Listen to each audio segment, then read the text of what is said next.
Cards 2 Diecast 4. Hello ladies and gentlemen, welcome to another edition of the Cards Diecast 4 channel. I want to thank you all for watching. It is now time for Panini to put up or shut up. The big hype around National Treasures has come for evaluation. National Treasures 2016 NASCAR, this is the debut National Treasures release. This is the big release that Panini does for all of their major licenses, and NASCAR will now join those ranks. This is the box that cost about $500. If you've been watching any of my videos, I was able to finagle a pre-sale price of below $460, so I feel like I got away pretty good. However, this is a box that's out of the price range for many NASCAR fans. So if you're not able to afford a box like this, you could live vicariously through me, and you could see if this box would have been worth it to you or not. Within this box, you're going to find 7 cards, one of which will be a booklet of up to 8 autographs, or it could be a jumbo signature where it has one driver's autograph on card along with a big swatch of their uniform, usually a cutout of a major logo. But on top of this, you're going to find a couple big disappointments in my view. First off, there will be sticker autographs. In fact, if you find dual autographs or those 8 card autographs or 8 driver autograph booklets, they're almost all going to be sticker. However, there are on-card autographs, which is a first for Panini in their NASCAR line. But then another big disappointment for me was that a couple days prior to the release of this, when they were sending out teaser photos, is that you could also find John Force and NHRA drivers, especially the Force family. In fact, a booklet of National Treasures. You spend all this money expecting NASCAR drivers, and your big booklet, the big hit of the whole case, can end up very well being a John Force family album with Ashley Force, Courtney Force, and so on, even though this is a NASCAR release. In my view, if you're going to have NHRA drivers, make an NHRA set. They need the publicity, and I'd like to see the motorsports industry become a big force in the trading card world, but you're not going to be able to do that if you're just leeching off of NASCAR's name. It dilutes it. Also, at the same time, you could get a Mario Andretti autograph, who did win the '69 Daytona 500, I believe, but he is majorly known for his IRL time. Likewise, release an IRL release if you want to have IRL drivers on Panini cards. Also, another pool that you can get are redemption cards. This is the first time I believe redemption cards have been included in the NASCAR release. Here's one that I have that is of a Carl Edwards, which is going to be interesting considering how today he just retired. So it's going to be interesting to see if he actually follows through. I'm sure he's contractually obligated, and I'm sure he'd pull through for his fans. But nonetheless, though, these are some of the things you might find here. So let's go ahead and see what I have in this box, and let's get to it. And there you have it, ladies and gentlemen. It is here, our treasure box, our individual treasure box, and we're going to find out if Panini's just a bunch of pirates sending us pyrite, fool's gold, or if there's some 24 karat gold inside, maybe even some diamonds or gems. And of course, you know what if you've been watching any of my videos, you know what I'm looking for. I'm looking for Danikas, looking for Jimmy Johnsons. I could have swore in previous ads for National Treasures that there was supposed to be even die cuts, or not die cuts, but cut signatures for Dale Earnhardt Sr., Tim Richmond, and things of this such. I don't believe there's anything like that in this deal, which would make it like 2 or 3 times Panini has released. And as you can see there, I got to cut through those seals there. The box is a wooden box, and it's just a standard red box, wooden box. But going back to the senior deal, that's like I remember in Panini Prism, there was supposed to be something with Dale Sr. It was in the original advertisements, but never wound up becoming true. So as I could see here, I'm trying to cut through, and I've made success right there. And inside, you will find yourself your standard little box. Inside the big wooden box, surrounded by foam, and it's just a little shoebox in there. And there is an order to the cards themselves. As we pan out a little bit more, there's a little bit of a plexiglass design in the back that you see in the top cover there with the National Treasures logo. Beyond that, though, really, I mean, that box was probably made in China, probably is worth about $5. And just tapping it a little bit, it's a plexiglass deal.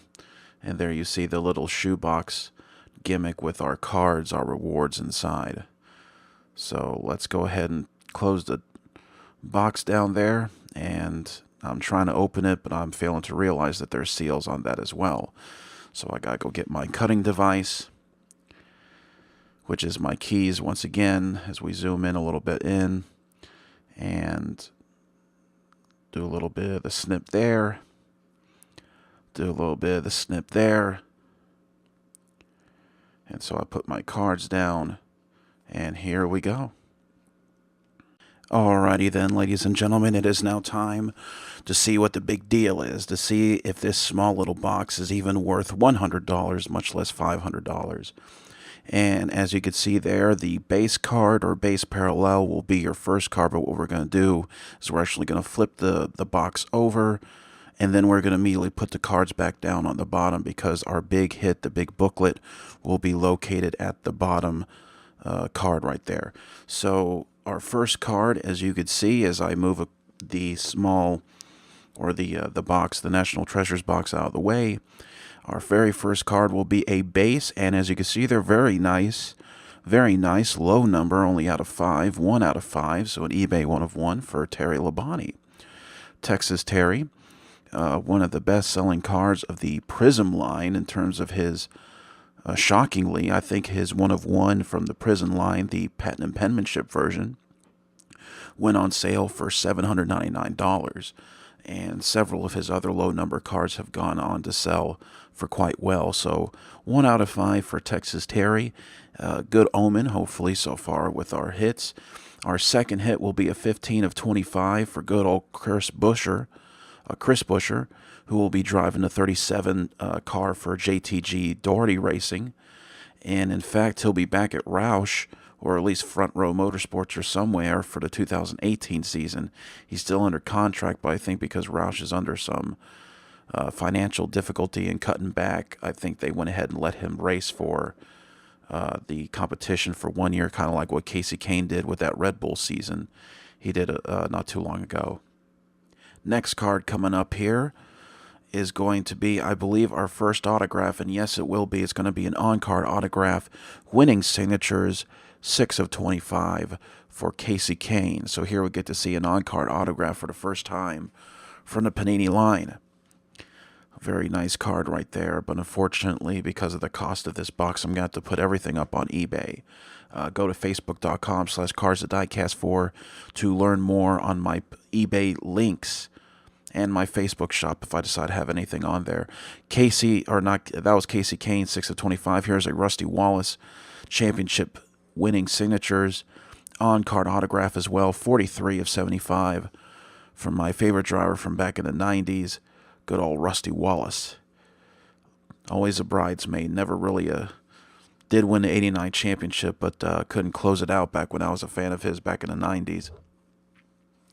Our next card here, I believe, is another autograph. Here's a Clint Boyer 2 of 20. Signatures card right there, on card for Clint Boyer with a little bit of a fingerprint smudge, I believe. He is the guy who's going to be replacing Tony Stewart in the now number 14 Mobile 1. Not Chevrolet, but Ford. Remember, Stuart Haas is going to Ford next year, or rather this coming year, since it is 2017 now. And what do we have next? What do we have up in store for us? Ooh, it's a nice memorabilia plus autograph on card. So I'm very happy. I'm getting a lot of on card autographs. 3 of 5, super low number for Matt Kenseth, who might very well be retiring at the end of 2017. I have a feeling. Although because of Edwards' retirement, actually that might actually change now since Edwards is out of the picture. He might actually be retiring. And here's our book.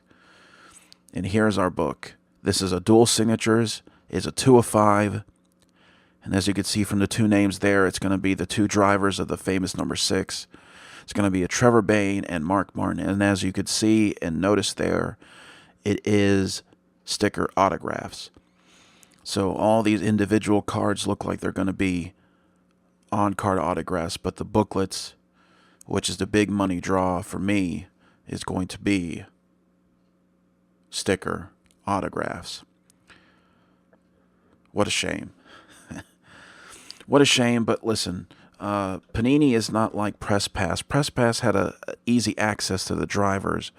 They were headquartered just outside of Charlotte, so it was easy for Press Pass to get autographs. And Texas, or rather, Panini is located in Irving, Texas. So Panini's ability to get their hands on the drivers was extremely difficult, and particularly since they released all their cards there in the prime of the playoff season for NASCAR, it was just better for them just to get the stickers out, and that's just something that the modern day collector for NASCAR cards is just going to have to adjust to, considering how Press Pass seemed to spoil all of us with their beautiful on-card autographs. So that's one thing that will sorely be missed from Press Pass. But nonetheless, though, this has been the Cards That Die Cast 4 channel. As you can see, here's all 7 cards I was able to pull. I was very happy over the fact that I was able to pull many on-card autographs, that the only stickers were from the booklet. And considering the situation, I'm going to go ahead and take that as a plus. But considering the tremendous price of the box, and considering how there is no retail counterpart, this will not be something you could find in the stores, retail, Target, Walmart.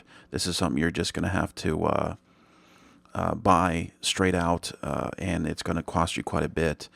For those who can't afford the big ticket price, I would just recommend that you go out and get yourself involved in a driver draft or some sort of break if you are really wanting to get a hold of these cards. But even then, it's going to cost you quite a bit of money, because I know I was able to get into one break and it cost $65 per draft pick. It was one of those that you wouldn't get skunked on. You essentially, what you do is that you pay $65 for a draft spot.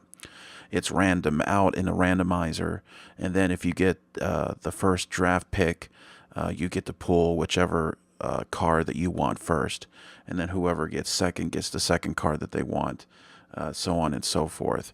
Or you can get into some of these other type drafts, which I think give you the opportunity to get skunked, essentially, where you don't win anything, and those are the ones I would stay away from. But nonetheless, though, I really hope you enjoyed this video. This has been the Cards That Die Cast 4 channel. Please subscribe to this channel. I really do appreciate your subscriptions the most. And please like my Facebook page, facebook.com/CardsThatDieCast4. And I'm really trying to get myself to 100 subscribers. That's the big number I'm wanting.